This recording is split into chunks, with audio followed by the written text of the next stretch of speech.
Isang mapagpalang araw sa ating lahat mga kapatid. Ako muli si Adrian Bernales ng Batch 3 at ito ang aking daily devotion. At ngayong araw pag-uusapan natin ay kung bakit mahirap magmahal o free will. At ang Bible verse natin ay Genesis chapter 2 verse 16 to 17.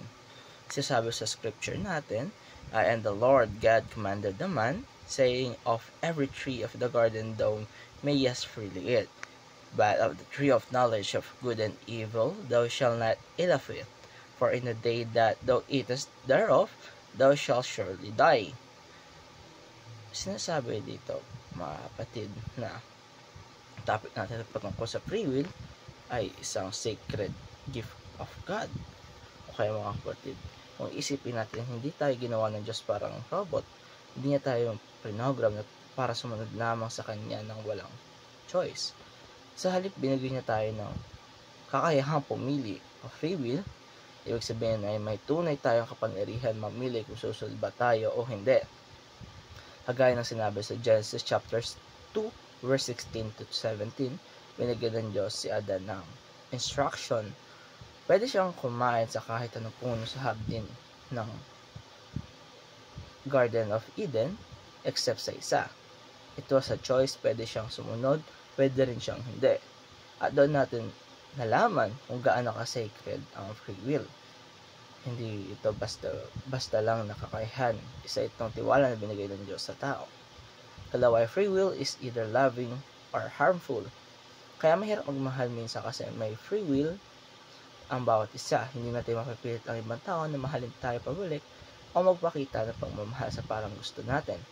At ang masakit pa dito ay minsan magagamit ng taong free will nila para makasakit ng ibang tao. Pero kung ating isipin, ang tunay na pagmamahal ay hindi totoo kung wala kang choice. Ang pagmamahal, pinipili. Pagmamahal, pinagpapasyahan. Yan ang may value kasi pinipili mo magmahal kahit mahirap, kahit masakit, kahit kailangan mo mag-risk. Ganon din sa relasyon natin sa Diyos. Pwede natin piliing sundin siya o i-reject siya.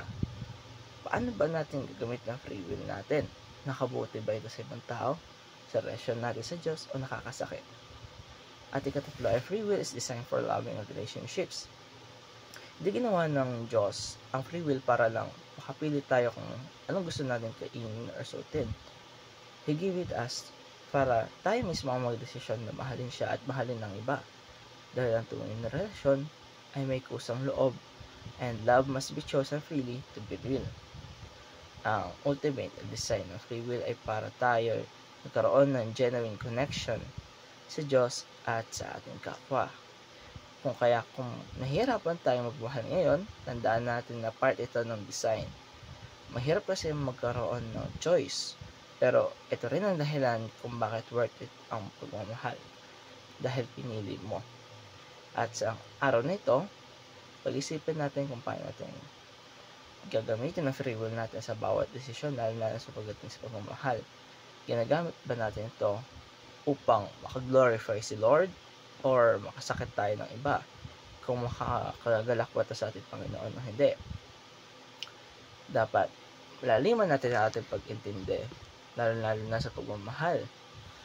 Piliin natin kung choice natin na magkaroon ng pagmamahal at laliman natin ang relasyon natin sa ating Panginoon. Piliin natin siyang mahalin araw-araw at gawin natin mga bagay na nakakalugod sa Kanya. O kaya mga kapatid, dito nagtatapos ang aking daily devotion. Maraming salamat sa panonood.